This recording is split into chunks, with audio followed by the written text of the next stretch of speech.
Hello everyone, आपका स्वागत है आपके अपने यूट्यूब चैनल लर्न विद प्रीत चौधरी में। आज की क्लास में हम पढ़ेंगे आपके ईओआरओ एग्ज़ाम। ईओआरओ का जो एग्ज़ाम है उसके पार्ट बी को पढ़ेंगे। आपके पार्ट बी है वो आपके आएगा 40 नंबर का, और 40 नंबर का आएगा तो हमें इतनी अच्छी तैयारी करनी है कि हमें 35 प्लस नंबर है वो इसमें लेके आने हैं। अभी तक आप सबने है वो ईओआरओ के जो पार्ट बी है उसको अच्छे से पढ़ लिया होगा। इसके राजस्थान नगर पालिका अधिनियम है उसको भी पढ़ लिया होगा। जो सिलेबस में जो जो टॉपिक दे रखा है वो सारा कवर कर लिया होगा। अब आपको जरूरत है तो इसके एमसीक्यू की जरूरत है, और साथ में ही हमें रिवीजन की जरूरत है। तो मैं आपको इस क्लास में आज से जो हम ये सीरीज स्टार्ट करेंगे उसमें मैं आपको पार्ट बी के जितने भी टॉपिक से जितने भी क्वेश्चन बनते हैं उसके सारे के एमसीक्यू के साथ रिवीजन करवाऊंगी। मैं आपके छोटे से छोटे टॉपिक से जितनी धाराएं दी गई हैं वो जितने अध्याय हैं इस जो राजस्थान नगर पालिका अधिनियम 2009 है उसके कितनी उसमें धाराएं हैं, कितने उसके अध्याय हैं, उसमें कौन कौन सी अनुसूचियां हैं, और वो सारी की सारी धाराएं हैं वो याद करवाऊंगी जो जो इम्पोर्टेंट होगी। तो आपके लिए ये क्लास है वो काफ़ी इम्पोर्टेंट रहने वाली है। अगर अभी तक आपने इस चैनल को सब्सक्राइब नहीं किया तो सब्सक्राइब कर लें। साथ में ही आप इस क्लास को लास्ट तक देखें तो आपको पता चलेगा कि आपके लिए ये क्लास कितनी इम्पोर्टेंट रहने वाली है। ये क्लास आपकी ज़्यादा लंबी नहीं रहेगी। रोज़ की मैं आपकी ये क्लास है वो 15 मिनट की ये क्लास आपकी रहेगी, क्योंकि मेरे लिए भी इतना टाइम नहीं निकाल पाती कि मैं आपके लिए ये है हर रोज इतने इतने क्वेश्चंस बनाऊं। तो मैं आपकी ओनली 15 मिनट की ये क्लास है वो रखूंगी, जिसमें से आपको मैं जितने भी क्वेश्चंस करवाऊंगी तो आपका ये पूरा का पूरा सिलेबस है वो कवर करवा दूंगी। तो चलिए आज की हम अपनी क्लास स्टार्ट करते हैं, जिसका हम फर्स्ट क्वेश्चन है वो शुरू करते हैं। आज का हमारा फर्स्ट क्वेश्चन है, राजस्थान नगरपालिका अधिनियम 2009 में कुल धाराएं कितनी है। मैं पहले तो आपके इजी से शुरुआत करूंगी ताकि आपके इजी क्वेश्चंस बनाकर आपका जो है वो रिदम बना सकूं। तो आपका पहला क्वेश्चन, राजस्थान नगरपालिका अधिनियम 2009 में कुल धाराएं कितनी है। 344, 340, 342 और 346। तो आपका राइट आंसर हो जाएगा ऑप्शन ए 344। तो आपसे पूछा जा सकता है कि कितनी धाराएं हैं, तो आपकी धाराएं कितनी है 344। अगले क्वेश्चन की बात करें तो हमारा अगला क्वेश्चन है, राजस्थान नगरपालिका अधिनियम 2009 में कुल अध्याय कितने हैं। तो आपके इस अधिनियम में 15, 16, 17 और 18। तो आपके अध्याय हैं 17। तो आपका राइट आंसर हो जाएगा ऑप्शन सी। आगे बढ़ते हैं तो आगे हमारा क्वेश्चन है वो है, राजस्थान नगरपालिका अधिनियम 2009 में अनुसूचियां हैं वो कितनी है। 6, 7, 8 और 5। तो आपके राजस्थान नगरपालिका अधिनियम 2009 में अनुसूचियां हैं वो है 6। तो आपका राइट आंसर हो जाएगा ऑप्शन है ए। ये देखिए मैं आपको सारे जो राजस्थान नगरपालिका अधिनियम 2009 है वो पूरा कंप्लीट ही याद करवा दूंगी। इससे जितने जितने क्वेश्चन है, चाहे इजी वे में हो चाहे मॉडरेट लेवल में हो, किन कौन से भी वे में आएगा तो आपका क्वेश्चन बाहर नहीं जाएगा। मैं इतने क्वेश्चंस के आपको प्रैक्टिस करवा दूंगी। अभी हमने पढ़ा कि राजस्थान नगरपालिका अधिनियम 2009 में अगर हम धाराओं की बात करें तो टोटल धारा कितनी है, इसमें है 344 धाराएं। हमें साथ साथ याद भी करना है। कुल अध्याय की बात करें तो इसमें कुल अध्याय है वो है 17। तीसरे हमने पढ़ी कि अनुसूचियां हैं वो कितनी है, इसमें 6 अनुसूचियां हैं। तो राजस्थान नगरपालिका जो अधिनियम 2009 है उसमें धाराएं होंगी 344, अध्याय 17, अनुसूचियां 6। अब आगे बढ़ते हैं, हमारा अगला क्वेश्चन है, ये देखिए अब हमें इसमें सत्य बताना है, क्योंकि आपके ये देखिएगा कि जब एग्जाम आएगा उसमें ऐसे क्वेश्चन काफ़ी आएंगे कि इनमें से सत्य बताइए, असत्य बताइए। क्योंकि आपके अगर ईओआरओ एग्जाम की बात करें तो ईओआरओ एग्जाम है वो देखें तो ऑफिसर लेवल का आपका अच्छी खासी पे स्केल का वो है जो एग्जाम है, और इसमें आपको कुछ नहीं, आपका ओनली फॉर एक ही आपका एग्जाम होगा, ना तो आपका सेकंड एग्जाम है ना इसमें इंटरव्यू है। तो आपके लिए ये काफ़ी आपके लिए अच्छा मौका रहेगा जिसमें आप सिर्फ एक एग्जाम में है वो अच्छी खासी पोस्ट है वो प्राप्त कर लेंगे। तो इस क्वेश्चन की बात करें तो इस अधिनियम में कुल 340 धाराएं हैं। इस अधिनियम में 8 अनुसूचियां हैं। इस अधिनियम को संपूर्ण राजस्थान में लागू किया गया है, और यह अधिनियम 11 सितंबर 2009 को कानून बना था। तो इसमें देखिए हमें इसका जो ऑप्शन ए है इसको हमें पता है कि ये गलत होगा, क्योंकि अभी हमने पढ़ा था कि इस अधिनियम में कुल 344 धाराएं हैं, ना कि 340। तो आपका ऑप्शन ए है वो गलत हो जाएगा। इस अधिनियम में 8 अनुसूचियां नहीं, अभी हमने पढ़ा कि इस अधिनियम में कितनी अनुसूचियां हैं, 6 अनुसूचियां, तो ये भी आपका गलत हो जाएगा। आगे पढ़ते हैं। इस अधिनियम को संपूर्ण राजस्थान में लागू किया गया, नहीं, ये आपका गलत होगा। संपूर्ण राजस्थान में नहीं, इस अधिनियम को छावनी जो बोर्ड है, छावनी बोर्ड, इनको छोड़कर है वो इस अधिनियम को संपूर्ण राजस्थान में लागू किया गया है, तो हमारा ये भी गलत हो गया। अगला हम बात करें, यह है अधिनियम 11 सितंबर 2009 को लागू यानी कानून बना था, तो ये आपका बिल्कुल सही है, तो आपका ऑप्शन डी है वो राइट होगा। अब हमने देख लिया कि धाराएं 344, अनुसूचियां 6 हैं और संपूर्ण राजस्थान में लागू न होकर जो छावनी बोर्ड है उसमें ये लागू नहीं किया गया है, और यह अधिनियम 11 सितंबर 2009 को कानून बना। तो ये इंपॉर्टेंट बातें आपको अच्छे से याद करनी है। मैं बार बार आपके लिए रिपीट कर रही हूँ क्योंकि आपको अच्छे से ये चीजें याद हो जाएं। आगे बढ़ते हैं। अगला क्वेश्चन है, राजस्थान नगरपालिका अधिनियम 2009 के प्रारंभिक अध्याय में कितनी धाराओं का उल्लेख मिलता है। अब मैं आपको बता दूं कि ये जो आपका प्रारंभिक अध्याय है ये प्रथम अध्याय है। प्रथम अध्याय का नाम ही है प्रारंभिक। प्रथम अध्याय का क्या नाम है, प्रारंभिक। तो आपके प्रारंभिक अध्याय यानी प्रथम अध्याय में कितनी धाराओं का उल्लेख है, तो इसमें आपके धाराओं का उल्लेख है 2, तो आपका राइट आंसर हो जाएगा ऑप्शन बी।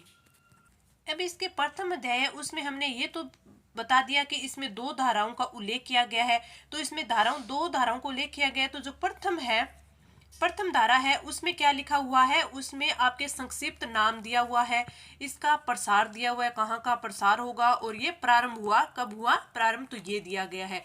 तो पहली धारा में क्या दिया गया, संक्षिप्त नाम, प्रसार और प्रारंभ।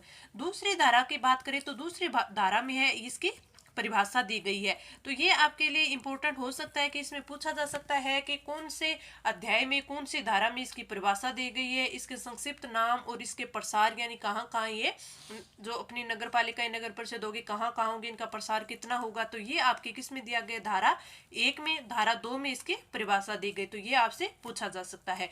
तो प्रारंभिक अध्याय कौन सा है, प्रथम अध्याय है, और इसमें कितनी धाराएं हैं, 2 धाराएं हैं। आगे बढ़ते हैं।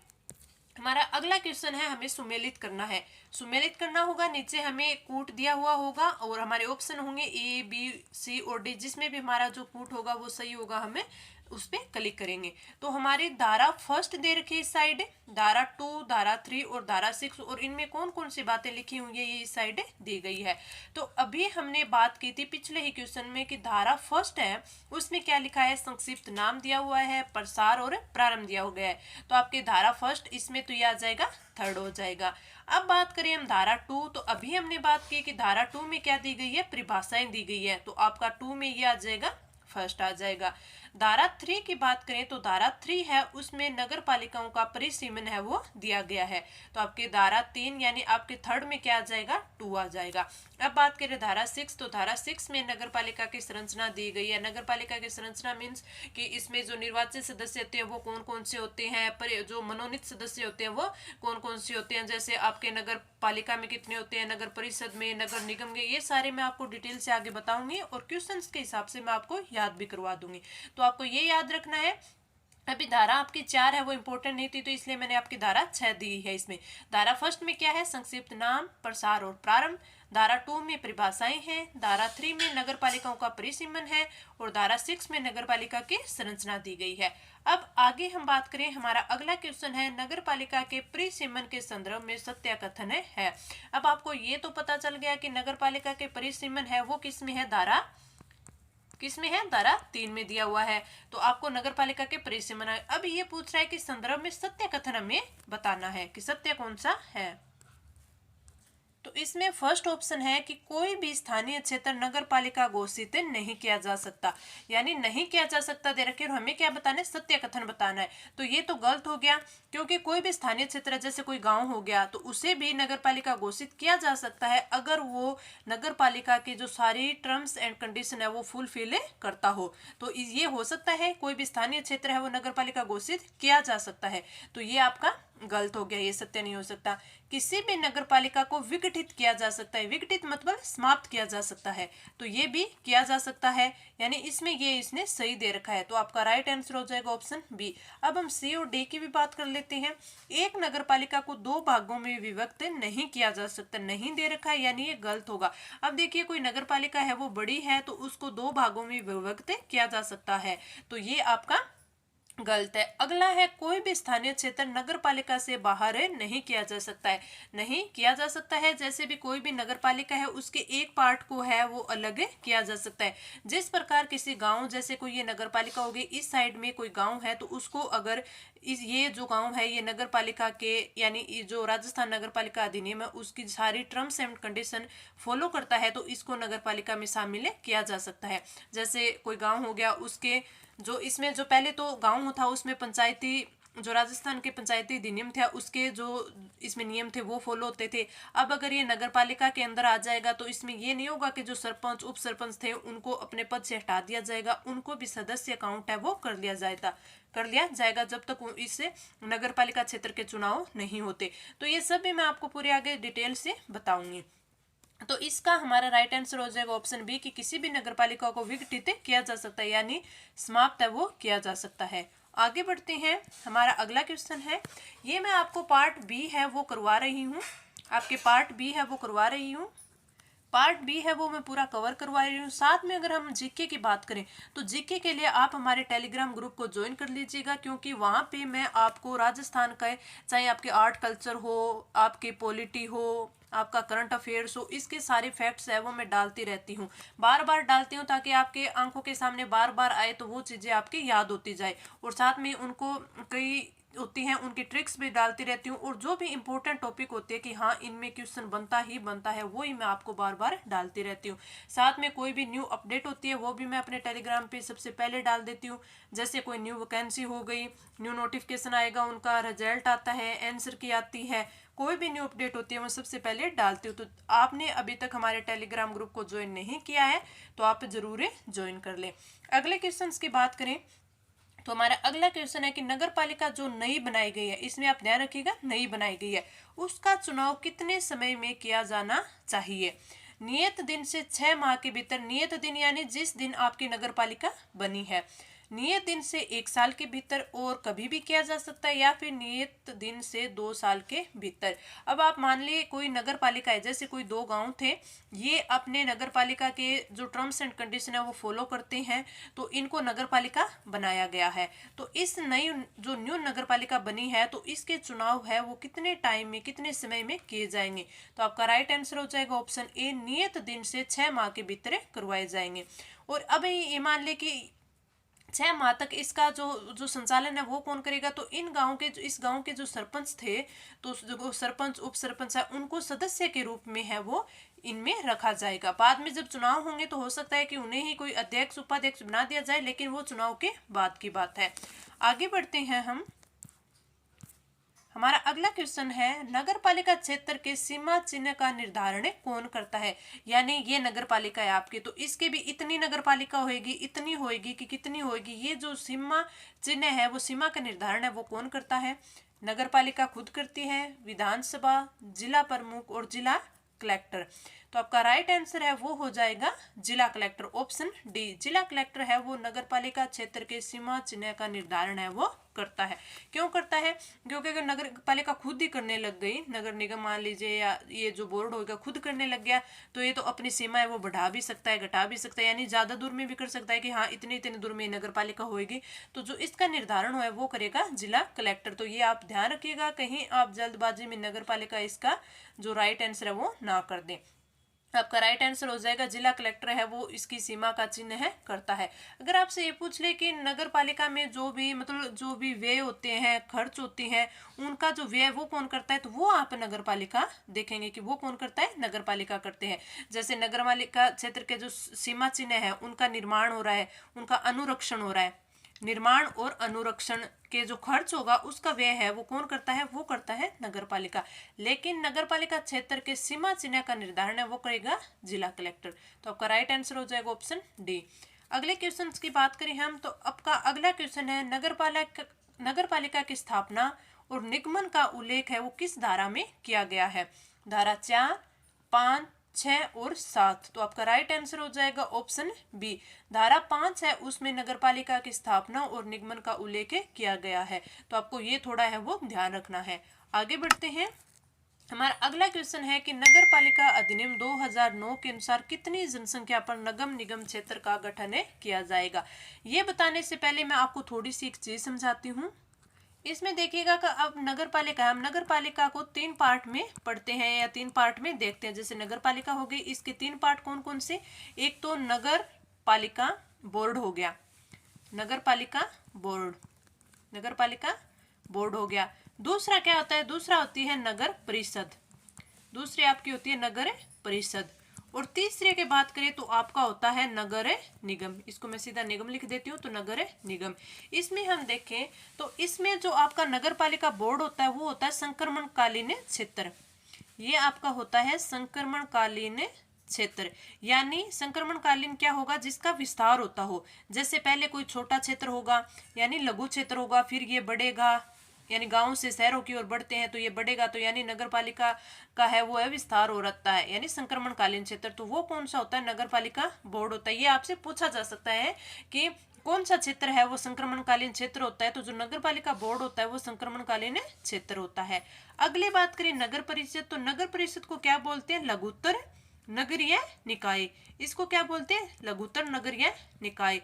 अब निगम की बात करें, नगर निगम होता है तो वो कौन सा होता है? ये होता है वृत्तर, वृत्तर नगरीय निकाय। तो आप ये देख लीजिए, आपको सत्य असत्य में ऐसे क्वेश्चन पूछे जा सकते हैं कि जो नगर पालिका बोर्ड है वो संक्रमणकालीन क्षेत्र होता है, लघुत्तर निकाय होता है वो कौन सा होता है? नगर परिषद होती है, और जो वृत्तर निकाय होता है वो होता है निगम होता है।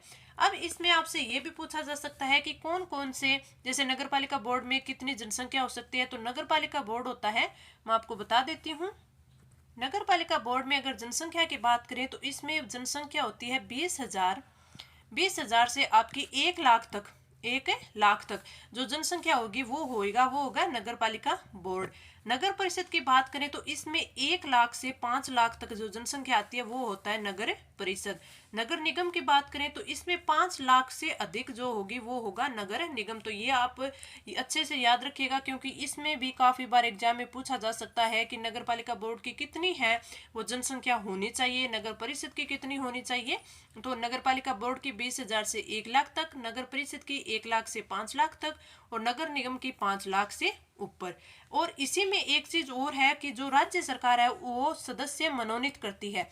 तो ये भी आपके एग्जाम में पूछा जाता है, और पीछे कई एग्जामों में पूछा भी गया है कि नगर पालिका, नगर निगम, नगर जो परिषद होती है उसमें मनोनीत सदस्य कितने होते हैं। तो अगर नगर पालिका बोर्ड की बात करें यानी नगर पालिका की बात करें तो उसमें मनोनीत सदस्य 6 होते हैं। नगर परिषद की बात करें तो उसमें 8 होते हैं, और नगर निगम की बात करें तो उसमें कितने? 12 सदस्य होते हैं। तो अब हम इसके क्वेश्चंस की बात करते हैं। इसमें क्या पूछा है? नगर पालिका अधिनियम 2009 के अनुसार कितनी जनसंख्या पर नगम निगम क्षेत्र का गठन किया जाएगा? यानी नगर निगम पूछा है हमें, तो नगर निगम है वो कितना है? 5 लाख। 5 लाख से जो अधिक जनसंख्या होगी तो इसमें राइट ऑप्शन होगा आपका ऑप्शन ए। 5 लाख से अधिक जनसंख्या है उस पे नगर निगम क्षेत्र का गठन है वो किया जाएगा।